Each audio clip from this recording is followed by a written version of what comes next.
Orxan Əliyev. Kimboksing Federasiyasının ölkənin idman hərəkatında xüsusi rolu var.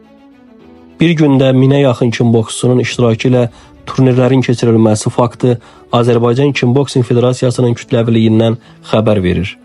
Bu sözləri Azərbaycan Kimboksing Federasiyasının prezidenti Orxan Əliyev bildirib. Azərbaycan Kimboksing Federasiyasının sıraları hər gün artır. Gənclər, yeniyetmələr və qadınlar arasında kimboksingə böyük maraq var. Bir gündə 1000-ə yaxın idmançının iştirakı ilə Bakıda və İmişlidə turnirlərin təşkili onu bir daha sübut edir ki, federasiyamızın ölkənin idman hərəkatında xüsusi yeri var.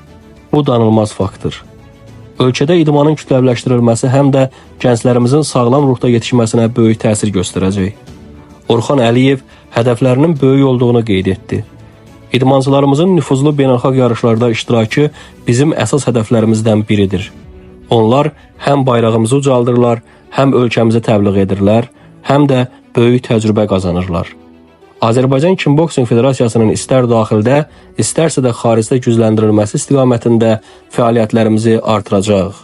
Dünya çempionlarımız Bəhrəm Rəcəbzadənin Gloridə, Amin Quliyev Taylandın paytaxtı Bangkokda keçirilən Dünya Kubokunda qalibiyyətləri, Akif Quluzadənin 3 may Bangkok şəhərində yerləşən Lumpine stadionunda gözlənilən döyüşü, bununla yanaşı Dünya və Avropa çempionatlarının mükafatçıları Anar Məmmədovun, Qəşəm Məmmədovun Taylandda təlim məşq toplantıları gələcəyə ümidlərimizi artırır, deyə Federasiya prezidenti əlavə edib.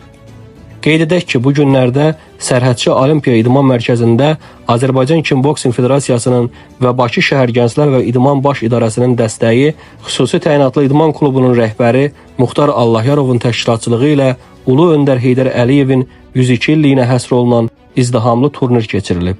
Eyni zamanda da həmin gündə İmişli İdman Klubunun rəhbəri Rəhman Hüseynovun təşkilatçılığı ilə İmişli Olimpiya kompleksində aprel şəhidlərinin xatirəsinə həsr olunan yarış təşkil edilib.